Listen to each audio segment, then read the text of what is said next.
Régulièrement, depuis quelques années maintenant, Mini-Art sort de nouvelles versions de son T54 ou T55 ou encore des engins dérivés de ces différents châssis. Aujourd'hui, la maquette que nous allons analyser ensemble, c'est le Tyran 4 Charrier Early, équipé d'une lame dozer. Alors le Tyran 4, c'est tout simplement un char récupéré par l'armée israélienne, en l'occurrence un T54, et remis au fil des années au goût du jour selon les besoins donc de l'armée israélienne. Les premiers Tyran 4 étaient simplement des T54 très peu modifiés par l'armée israélienne. Le Charrier, c'est la première véritable grosse modification apportée sur le T54, c'est-à-dire le changement de son canon initial de 100 mm par un canon de 105 de fabrication américaine. Ici, la boîte est agrémentée d'une lame dozer que vous aurez la possibilité de monter ou de ne pas monter au gré de vos envies. Personnellement, je trouve que c'est vraiment un plus pour que la maquette se distingue des autres. On verra un petit peu comment ça se passe dans la boîte tout à l'heure. Sachez quand même que cette boîte est extrêmement bien remplie. Il y a énormément de pièces. On le verra aussi tout à l'heure. On va donc passer maintenant à la notice de montage. Alors la notice de montage, chez Mini-Art, ça devient du grand classique. C'est extrêmement bien fait. Il y a un peu de couleur, un peu de noir et blanc, juste ce qu'il faut. Les dessins sont clairs, les explications, on peut pas se tromper, et pourtant c'est important parce qu'on va le voir aussi sur ce type de maquette, et encore heureux, il n'y a pas à l'intérieur. Je vous rappelle que Mini-Art a créé une gamme de blindés avec en prime l'intérieur détaillé, donc ce qui augmente encore le nombre de pièces. Donc ici on a beaucoup de pièces, mais malgré tout, en prenant soin de bien étudier la notice avant chaque phase de montage, on s'y retrouvera et on ne commettra pas d'erreur. Alors ce qu'on découvre en ouvrant la notice, ce sont les profils. Alors on a 5 profils qui sont fournis par Mini-Art. 2 sur les 2 premières pages de la notice et les 3 autres sur les dernières pages de la notice. Voilà. Alors au niveau des décorations proposées, ce n'est pas très folichon. Ce sont 5 chars peints intégralement en sable israélien. Alors faut dire qu'à l'époque, il n'y a pas beaucoup de possibilités au niveau de l'armée israélienne. Hein, c'était peint en sable uni et rien d'autre. Il n'y avait pas de camouflage, pas de choses comme ça, ou alors vraiment sur des véhicules expérimentaux. Mais là, on reste vraiment sur une peinture unie. Alors ceci dit, c'est pas inintéressant de peindre un aplat jaune. Hein. On peut se faire plaisir, soit avec de la modulation, soit du zénithal, enfin tout ce qu'on veut, mais il y a moyen de recréer des teintes délavées très intéressantes. La seule chose qui permettra, ou du moins qui vous permettra de vous distinguer des collègues maquettistes, c'est simplement les codes tourelles. Donc ici, alors je vous passe l'alphabet hébreu parce que je suis pas un spécialiste. Voilà, ici donc on a un char, j'imagine numéro 2, et ici on a un numéro 13 avec un chevron. Pour le reste, vous pourrez personnaliser éventuellement la plaque d'immatriculation, puisque Mini-Art, on le verra tout à l'heure, sur la planche de transfert de décalque, fournit une plaque semi-vierge et qui permet donc de venir mettre les numéros qui nous intéressent. Et puis on pourra jouer aussi sur certains symboles tactiques, mais voilà, ça va pas de ce côté-là, ça va pas bien loin, c'est vraiment sur la peinture que vous pourrez réaliser et faire la différence, réaliser ce que vous avez en tête. Petit détail intéressant, ça sera quand même à vérifier, mais ici on a un extincteur jaune, c'est toujours sympa, ça crée une petite touche de couleur qui attire l'œil. Alors à voir si les extincteurs étaient vraiment jaunes ou rouges, je ne sais plus, mais il me semble qu'effectivement on avait des extincteurs qui étaient jaunes à une certaine époque. Voilà donc pour la partie profil. Lorsqu'on arrive sur les pages suivantes, là on a le détail de l'ensemble des grappes qui sont proposées dans la boîte.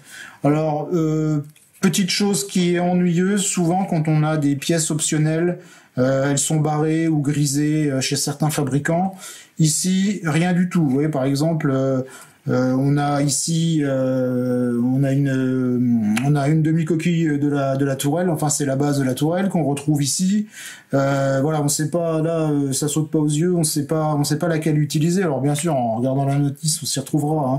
Voilà, ça c'est le petit bémol par rapport à ce qui vous est proposé, présenté ici, sachant que il y a déjà beaucoup de grappes, et sachant que pour une grappe qu'on vous propose ici, parfois on en a 10 dans la boîte, on en a 4 dans la boîte, on en a 2 dans la boîte, donc la boîte est vraiment pleine à craquer.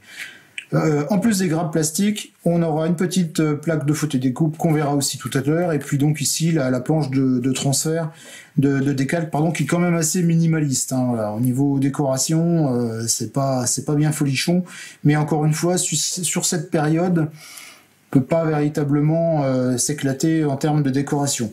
Par contre, ici, la charte de couleurs que je trouve plutôt bien fait avec l'ensemble des correspondances en fonction du type de peinture que vous souhaitez utiliser. Alors, le montage va démarrer très traditionnellement par le châssis.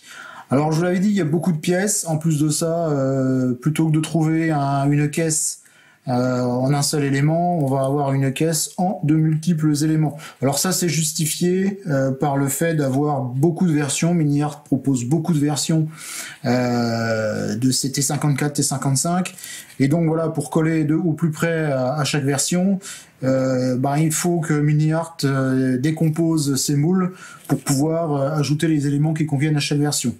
Donc voilà, c'est pour ça qu'on se retrouve à un moment donné avec énormément de pièces. Donc voilà, donc là on a vraiment le fond du châssis, on va avoir les côtés à coller ensuite, avec une partie de l'intérieur, alors qui est plus simulée, de toute façon cette partie-là, à mon avis, sera totalement invisible, même si on laisse les trappes ouvertes, je pense pas qu'on va voir beaucoup de choses à l'intérieur du char. Quelques pièces en photodécoupe, donc qui sont directement tirées de la planche qu'on verra tout à l'heure. Les bras de suspension, alors qui sont fournis en deux parties. Alors ouais, il y a, même si certaines pièces qui chez certains autres fabricants sont fournies en une seule partie, chez Mini-Art on vous les fournit en deux parties, donc ça fait des pièces à coller, des pièces à poncer, etc., etc. Donc ça représente quand même un travail qui est assez considérable. Donc voilà, c'est à faire ça les longues soirées d'hiver.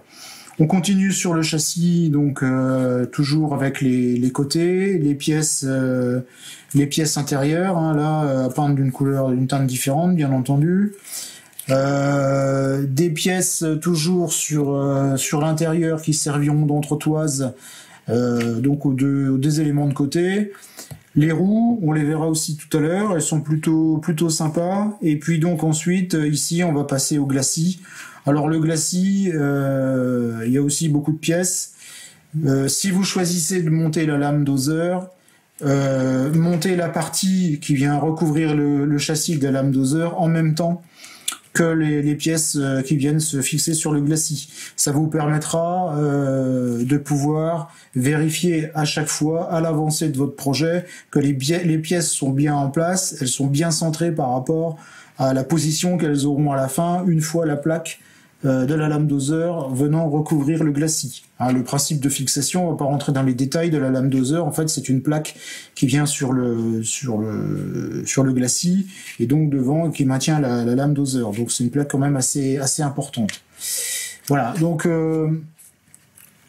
ici on passe, donc on termine le montage des côtés avec l'arrière. Alors voilà, donc il y a aussi pas mal de pièces à monter, plus la demi-plaque avant, donc qui va sur le dessus et qui recevra le puits de tourelle. Hein, donc voilà. Ensuite, ici on passe sur l'arrière avec un peu de pièces en photodécoupe. Ici. Alors ce qui est sympa, c'est que là, les pièces en photodécoupe sont plus grises, sont grisées. Donc ça c'est assez sympa, ça permet de s'y retrouver plus facilement par rapport aux pièces plastiques. Je vois aussi qu'on a des étapes avec des numéros grisés. Je pense que ça correspond à des pièces optionnelles à vérifier, mais au niveau des grappes. Voilà, donc vous voyez sur l'arrière aussi, hein, au niveau de la plage arrière, il y a quand même pas mal de boulot, il y a pas mal de pièces. On va passer ensuite au réservoir. Donc ça, c'est la partie, je dirais, véritablement typique de ce type d'engin. Donc les T54, 55, 62 avec le réservoir externe positionné sur les ailes, notamment sur l'aile droite, avec tout le système de durite. Donc qui part du moteur et qui relie chaque réservoir. Donc ça, bien étudié. Alors je pense que là, au niveau des durites, elles sont préformées plus que fournies en plastique. Donc je pense que ça doit s'adapter plutôt pas mal. J'ai monté un T55 Tacom il y a peu de temps et c'était à peu près le même système. Bon, c'était un petit peu olé olé quand même. J'ai pas eu le temps, mais j'aurais préféré les refaire en fil de cuivre comme j'ai déjà fait sur le T55 Tamiya. Voilà, après c'est à vous de voir. Mais bien étudier quand même cette partie-là, qui me paraît quand même assez essentielle. Les renforts de garde-boue, qui sont aussi fournis en plastique, donc on y reviendra peut-être tout à l'heure si j'arrive à vous les montrer sur les grappes, parce qu'on va pas passer toutes les grappes en revue tout à l'heure, il y en a vraiment trop, on va prendre que les principales. Les renforts de garde-boue sont fournis en plastique. C'est le seul bémol véritablement de la maquette. Moi, j'aurais préféré des renforts en photodécoupe, parce qu'en plastique, ils sont un petit peu épais. C'est un parti pris de chez Mini-Art. Pourquoi pas. Mais voilà, donc après, si vous souhaitez de la photodeck, ben, je pense qu'il y aura assez d'accessoiristes qui s'en donneront un cœur joie pour le détaillage du T54, enfin du Tyran 4 en l'occurrence ici. Là, on passe sur la partie, donc on avait déjà commencé ici, la partie aménagement des garde-boue. Alors, vous savez comment ça se passe chez les Russes, hein, notamment sur les engins de cette période. Donc, on va trouver énormément de choses, des coffres de rangement. On va trouver, donc là, comme on vient de le voir, les réservoirs. Pour la version israélienne, on va trouver en plus des fûts d'essence, des réservoirs d'eau, on va y trouver des extincteurs, là, donc on va retrouver en plus plein de pièces qu'on ne trouve pas à l'origine, ici, pelle, pioche, enfin, etc., sur l'engin récupéré, donc sur l'engin soviétique. Ici, détail intéressant par rapport au garde-boue avant. Alors, vous voyez, il y a deux types de garde-boue qui peuvent être envisagés, hein, notamment avec la bavette caoutchouc devant. Donc encore une fois, aidez-vous de photos trouvées sur le net, hein, il y en a pas mal. Détail intéressant, je disais, voilà, c'est l'intérieur du garde-boue qui est aussi détaillé avec ses renforts en photodécoupe. Donc vous pouvez choisir éventuellement d'ouvrir le garde-boue. Ça se fait aussi de temps en temps sur certaines photos, on voit que le garde-boue avant est en position haute. Donc c'était une disposition qu'on pouvait trouver, notamment s'il y avait un bourrage de boue, des choses comme ça permettait de débourrer. Bon, dans le désert, il y a sûrement moins de bourrage de roues, mais ceci dit, on peut toujours trouver cette particularité sur un blindé, avec donc le garde-boue avant en position levée. Ensuite, donc le montage des garde-boue directement sur la caisse, hein. Donc là, une fois qu'on est arrivé là, il y a quand même un gros travail qui a été fait au niveau des caisses.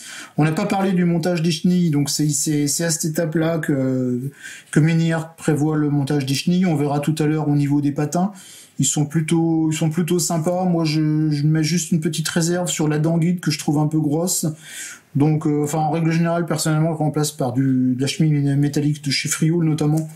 Mais voilà, si vous souhaitez conserver les chenilles plastiques fournies avec le kit, elles sont quand même assez jolies. D'autant plus que c'est important parce que d'autant plus que sur ce genre de kit, les chenilles sont vraiment visibles, hein. Il n'y a pas de garde-boue recouvrant ou il n'y a pas de jupe sur les côtés. Donc là, on a vraiment une vision directe sur les chenilles. À partir des étapes 37, on passe au montage de tourelle. Alors oui, même pour la tourelle, hein, au niveau de l'anneau de tourelle, voilà, tout ça, il y a des pièces à installer. On va trouver quelques pièces. Donc ici, ça doit être le moteur de rotation de tourelle. Quelques pièces à installer à l'intérieur. Alors vous les installez pas. Vous verrez, c'est selon ce que vous choisissez de faire au niveau des trappes. Mais encore une fois, même trappe ouverte, je suis pas certain qu'on voie grand chose. Au niveau donc montage de la culasse du canon, avec la coaxiale de 30. Voilà, donc là on passe à la partie extérieure de la tourelle. Donc pareil, vous verrez, il y a encore beaucoup de pièces et beaucoup de pièces optionnelles, hein, pour le montage de cette tourelle, les épiscopes. Ici on trouve un USI à mettre au niveau du toit de tourelle. Voilà, tout ça est extrêmement bien détaillé, hein, très très bien détaillé. Ici, au niveau de la calibre 30, donc c'est la calibre de 30 qui s'installe sur le toit de tourelle. Miniart vous propose un protège canon en laiton photodécoupé à mettre en forme. Alors là, je suis très réservé là-dessus. Ce sont des pièces qui sont très difficiles à mettre en forme, parce qu'il faut les plier bien en arrondi, enfin, etc. Moi, je vous recommande ici plutôt l'achat d'un canon en laiton, style ce que fait RB Model, qui sont très jolis et pas chers du tout. Ça vous évitera bien des mal de tête et des mots qui dépassent, je pense, votre pensée. Ceci dit, si vous choisissez tout de même la solution pliage de la photodécoupe, recuisez votre laiton avant. Ça le rendra un petit peu plus malléable, et facile à travailler. Le montage du canon qu'on verra tout à l'heure, qui est plutôt pas mal aussi. Miniart a utilisé des moules à tiroir, donc pour certaines de ses pièces, et donc ce sont des canons qui sont en une seule pièce, et c'est toujours intéressant. Voilà donc le montage final de la tourelle, avec donc l'insertion du canon, la housse anti-poussière, et ensuite on va passer sur quelques accessoires, style jerrycan typiquement israélien, avec une inscription en hébreu. Les dernières pages, donc on arrive quand même à la phase 60, hein, donc vous avez déjà réalisé 60 étapes avant d'arriver au montage de la lame doseur. Donc sur la lame doseur, la partie dont je vous parlais tout à l'heure, cette partie-là qui vient se fixer sur le glacis. Donc voilà, si vous choisissez encore une fois de monter la lame doseur, eh bien montez cette pièce-là en même temps que les pièces que vous installez sur le glacis, et puis faites des essais à blanc réguliers. Ça vous évitera de vous retrouver avec des pièces qui sont un petit peu collées de travers et qu'il faut redécoller et recoller parce que ça semble mal au niveau de la pièce de la lame doseur. Et puis voilà, donc sur les dernières phases, la lame doseur en elle-même, donc avec tout son système mobile, donc à installer sur la plaque qui va se fixer sur le glacis. Voilà ici sur les dernières phases. Ici la mise en place des jerrycans, donc les bidons d'essence, les bidons d'eau, la Browning de 30. Et puis une fois que vous êtes arrivé là, il ne vous reste plus qu'à mettre en peinture. Voilà donc pour la notice de montage, puisque les deux autres pages, on les a vues tout à l'heure, ce sont les profils. Voilà, donc on va regarder maintenant qu'on a fait un peu le tour de la notice, ce qu'on a dans la boîte, en l'occurrence la plaque de photodécoupe et les pièces plastiques. Alors on va passer à la planche de décalque. Hein. Donc comme je vous le disais tout à l'heure, la planche de décalque est quand même assez minimaliste, puisqu'on va y retrouver tout simplement quelques symboles tactiques, les codes de tourelle, et puis donc les plaques d'immatriculation avec, pour une des décorations proposées dans la boîte, une plaque d'immatriculation, enfin deux plaques d'immatriculation, deux immatriculations toutes faites, et puis de taille intéressant, une plaque vierge avec des numéros à venir apposer pour personnaliser un petit peu son engin. Voilà, donc rien d'extraordinaire, ça correspond aux 5 profils qui sont fournis pour ce type d'engin à la période donnée.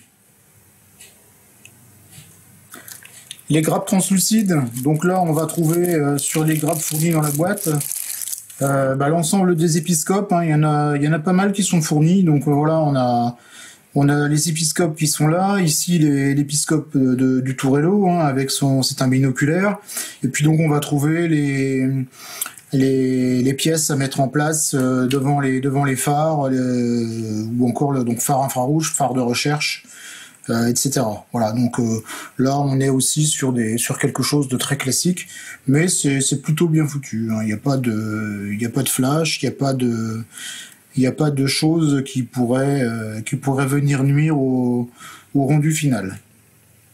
Et puis donc la planche de photodécoupe, hein, donc qui est fournie dans une petite enveloppe cartonnée, c'est plutôt sympa, ça la protège bien. Donc voilà, la photodécoupe,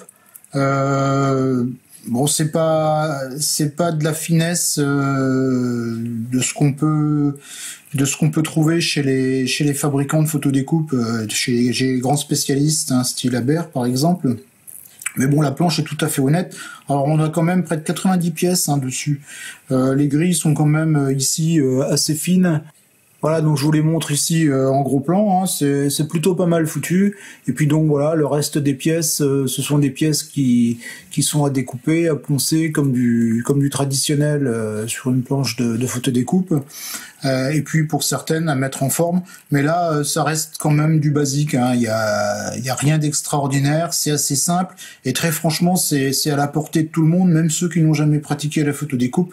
Regardez quelques tutos sur YouTube et puis lancez-vous. Il n'y a absolument rien de compliqué ni de difficile. Voilà, on rentre donc maintenant dans le vif du sujet avec les grappes plastiques. Alors on commence dans l'ordre de la notice avec le montage du châssis, notamment toute la partie située en dessous du châssis. Donc voilà la pièce. Alors autant vous dire tout de suite que c'est un très bon moulage, hein. Il n'y a pas de flash, il n'y a pas de retrait, il n'y a pas de tétine d'éjection située sur les pièces. Donc c'est plutôt très bien étudié chez Mini-Art. Et en termes de finesse, pardon, c'est vraiment très fin. Donc c'est très fin. Je vous montre ici par exemple tous les cordons de soudure qui sont directement moulés. Voilà, encore ici, hein. Là on a un cordon de soudure. Alors malheureusement ils sont situés sous la caisse, mais c'est pour vous dire que l'ensemble des pièces est à l'avenant et c'est vraiment très fin et c'est vraiment très bien fait. Voilà, encore ici des cordons de soudure qui sont au niveau des sorties des barres de torsion et des bras de suspension. Les parties que l'on trouve à l'intérieur des flancs de caisse, hein, donc là, ce que je vous montrais aussi tout à l'heure sur le plan. Donc bon, c'est une ébauche de détail, hein. De toute façon, à partir du moment où on n'envisage pas de faire un intérieur complet, ça sert à rien d'aller plus loin au niveau du détail. On trouve aussi, alors ici on a le glacis, hein, qui est vraiment plutôt bien rendu, notamment ici avec ses cordons de soudure. Donc jonction glacis flanc de caisse. Et puis donc vous voyez par exemple une des nombreuses pièces optionnelles que l'on va trouver au niveau des grappes. C'est là voilà le canon de 100 mm du T54. Alors je vous disais tout à l'heure moule à tiroir. Donc vous voyez c'est une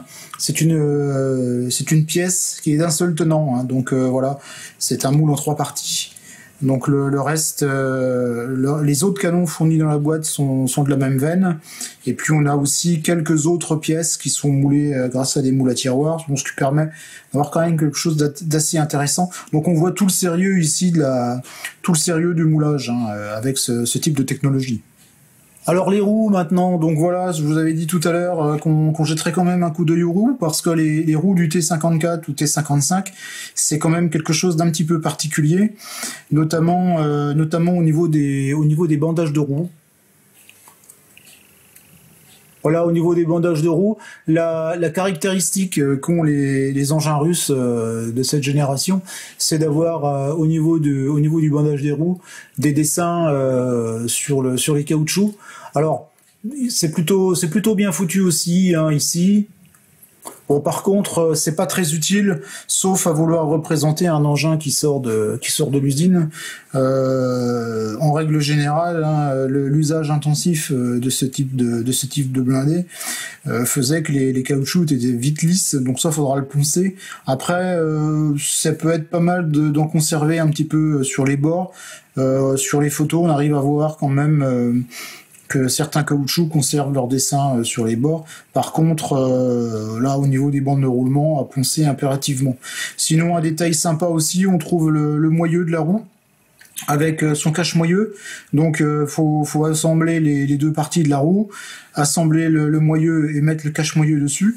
Mais ce qui est intéressant, c'est qu'on peut ne pas mettre le cache-moyeu. Hein, on avait parfois des engins qui perdaient leur cache-moyeu. Alors à ce moment-là, on voit le moyeu de la roue. N'hésitez pas, par contre, là, à mettre de la graisse. Ça peut créer un effet assez intéressant au niveau de la maquette. Alors, puisqu'on est du côté des roues, on va s'attarder un peu sur les chenilles. Donc voilà, on a un nombre assez important de grappes de ce type avec des maillons, donc à découper un par un et donc à poncer au niveau de la carotte. Alors détail intéressant, je disais tout à l'heure, les chenilles sont plutôt pas mal chez Mini-Art, hormis la Danguide que je trouve quand même un peu grosse. Il n'y a aucune tétine d'éjection sur la face interne ou externe du patin. Alors ça c'est vraiment extrêmement appréciable parce que on a parfois des patins où en plus on a des tétines d'éjection. Ça veut dire qu'il faut en plus soit les poncer et soit parfois même les remastiquer et les poncer. Donc c'est quand même extrêmement fastidieux. Voilà, je vous fais un gros plan sur les maillons pour que vous puissiez un petit peu juger de la finesse. Hein. C'est vraiment plutôt bien foutu. Vous verrez même à l'intérieur. Alors on voit pas sur la vidéo forcément, mais on a même des numéros de fonderie qui sont à l'intérieur. Bon, c'est un détail sympa, mais très franchement, on verra sûrement plus grand chose une fois que les chenilles seront peintes et patinées. Mais bon, voilà, encore une fois, ça atteste du sérieux de la chose. Hein. La grappe contenant le canon de 105, donc voilà, encore une fois, on a un canon qui est en une seule partie, hein, moule à tiroir, hein, voilà.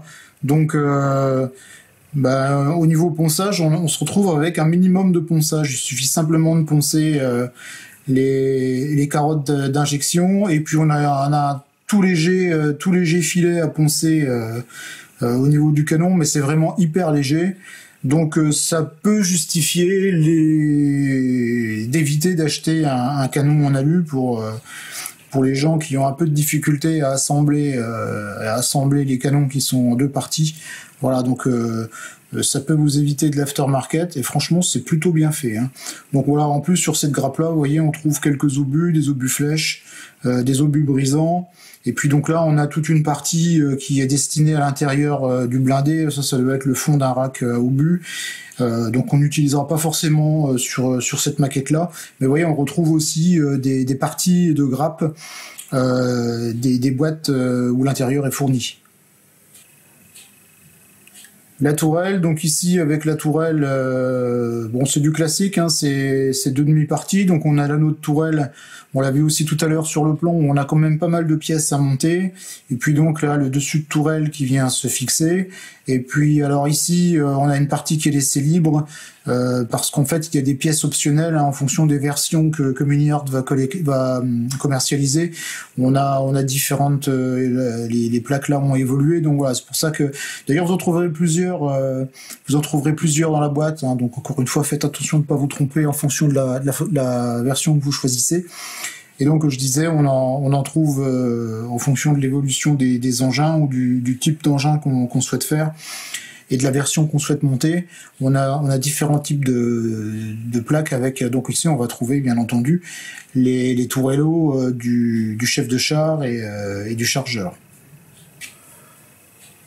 Voilà donc ici une grappe un peu plus importante. Donc vous voyez, on trouve encore un troisième canon ici. Donc ça c'est le canon du T55, hein, très reconnaissable avec son manchon d'évacuation situé en bout. Donc là on va retrouver aussi quelques pièces destinées à la tourelle. Une partie des réservoirs de carburant. Donc je l'ai déjà dit et je le redis, hein, c'est vraiment très bien moulé, pas de pastilles d'éjection à tout va. Alors ici, bon, les pièces, ici on a les durites hein, des réservoirs, je vous en parlais tout à l'heure, donc ça, ce sera vraiment les pièces un peu délicates à dégrapper, surtout qu'il y a beaucoup de carottes d'éjection. Bon, c'est voilà, soit on les conserve, soit on les refait. Et puis donc ici, on a les entretoises de renfort des garde-boue. Je vous en parlais aussi tout à l'heure. Donc ça, c'est mon petit bémol pour la maquette. J'aurais préféré les renforts en photodécoupe. Bon, c'est tout. Je dis après, ils sont peut-être affinables. Je sais pas, il faut voir ça au montage. Bien que ça me paraît un peu compliqué, notamment sur un comme ceci où on a des boulons qui sont situés sur la face externe. Donc si on commence à vouloir affiner, forcément, à un moment donné, on va enlever les boulons. Voilà, donc c'est pour moi le petit bémol de la maquette. Voilà, donc ici une grappe aussi d'importance avec les flancs de caisse à monter, on les a vus aussi tout à l'heure sur la notice de montage. Et puis donc ici les garde-boue. Alors vous verrez dans la maquette, hein, on a quatre garde-boue, donc faites encore une fois attention à choisir les bons.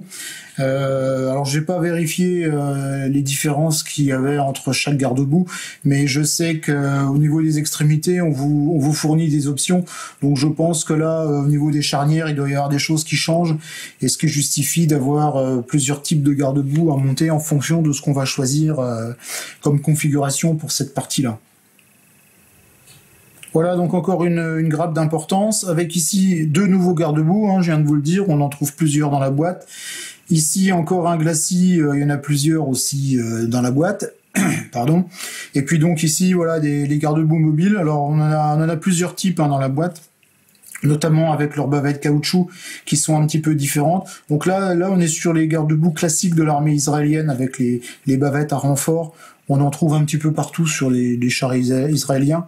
Donc voilà, moi si j'avais à choisir, je choisirais plutôt cette version-là parce que on est vraiment dans quelque chose de plutôt représentatif. Voilà, donc sinon on a tout un tas de pièces, hein, notamment ici avec les côtés de la housse de protection du mantelet, la housse anti-poussière. Là on a l'arrière de caisse. Alors c'est pareil, hein, vous verrez dans la boîte on en a plusieurs, donc aussi à bien choisir en fonction de la version que l'on souhaite faire. Et puis bon, dernière grappe qu'on va regarder aujourd'hui, hein, il en reste encore plein dans la boîte, hein, qui sont d'aussi bonne qualité, avec ici la lame doseur. Donc on va trouver une partie des pièces qui constitue la partie à fixer sur le glacis, hein, notamment voilà ici on a aussi des cordons de soudure qui sont extrêmement bien faits, et puis donc ici la lame avec les dents ici, et puis donc la partie qui va sur l'arrière avec toute la partie mobile à monter. Donc vous voyez, rien que la lame doseur représente quand même pas mal de pièces. Hein, là j'ai en gros 54 pièces sur cette grappe là, donc voilà, près de 55 pièces, ne serait-ce que pour la lame et son système de fixation. Donc c'est vraiment très bien fait, hein. Voilà pour l'analyse de cette boîte du Tyran 4 Sharir Early avec lame doseur de chez Miniart. Donc encore une fois, le fabricant ukrainien nous a gâtés avec une maquette qui est extrêmement bien faite, extrêmement bien détaillée, beaucoup de pièces, beaucoup de montage, mais en termes de peinture, je pense qu'il y a de quoi faire quelque chose d'extrêmement intéressant. Moi j'aime bien les aplats jaunes désertiques, ça permet, je vous l'avais dit tout à l'heure, de réaliser des peintures brûlées au soleil, des choses comme ça. Il y a des effets tout à fait intéressants, notamment avec les couleurs d'huile. Enfin, on peut agrémenter les plages moteurs de tout un tas de patines différentes, et c'est plutôt intéressant aussi de ce côté-là. Voilà, j'espère que cette présentation vous aura un peu plus éclairé sur la boîte du Tyran 4, et je vous donne rendez-vous pour une prochaine analyse dans quelques temps.